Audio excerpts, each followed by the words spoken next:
abbiamo ospitato qui al Palazzo Ferrofini una tavola rotonda del Giardino della Legalità sul tema mafie a nord-est.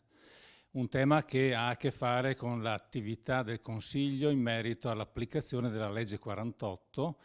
dedicata appunto alla promozione della legalità e della trasparenza nella pubblica amministrazione e il contrasto alle mafie di ogni tipo. Questi ragazzi che hanno dedicato il loro tempo per questa settimana di approfondimento di camposcuola su queste tematiche sono un investimento anche per le istituzioni per far sì che il tema della legalità diventi pane quotidiano nei comportamenti prima di tutto, ma poi anche nelle attività istruttive della scuola e in tutti gli ambiti della pubblica amministrazione. Abbiamo oggi avuto una testimonianza importante di vari soggetti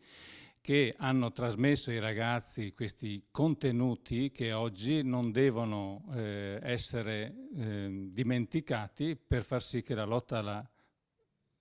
criminalità e alla illegalità diventi l'impegno di ciascuno. Un ringraziamento va fatto all'Associazione Affari Puliti Campolongo Maggiore e ad Arci per aver voluto organizzare uno dei momenti conclusivi della settimana della legalità all'interno di Palazzo Ferrofini del Consiglio, una settimana in cui hanno discusso, alcuni ragazzi si sono confrontati sul tema della malavita, della mafia e della corruzione, e quindi essere venuti qui oggi è anche un simbolo di come invece la Regione Veneto voglia essere presente in modo attivo su questa tematica attraverso una legge che era già stata approvata alcuni anni fa e l'avvio dell'osservatorio e altre attività di formazione e di informazione, proprio perché siamo convinti che parta, diciamo, dalla presenza anche delle istituzioni sconfiggere questi fenomeni malavitosi e soprattutto creare una cultura che sia quella della legalità, del rispetto e della responsabilità. Sono una ventina di ragazzi che vengono da tutto il Veneto e anche da fuori regione e stanno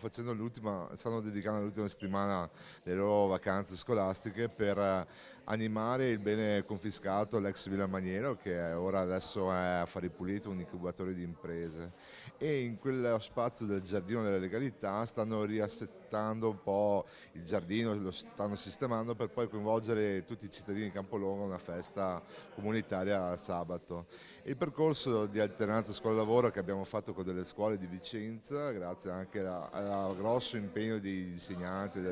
e dei dirigenti scolastici di 4 scuole, appunto, è quello di dedicare il tempo, oltre alle vacanze, anche al progetto di alternanza scuola-lavoro, cioè imparare a fare antimafia sociale, e dare impegno civico per sistemare un bene confiscato proprio per il riuso sociale per il territorio.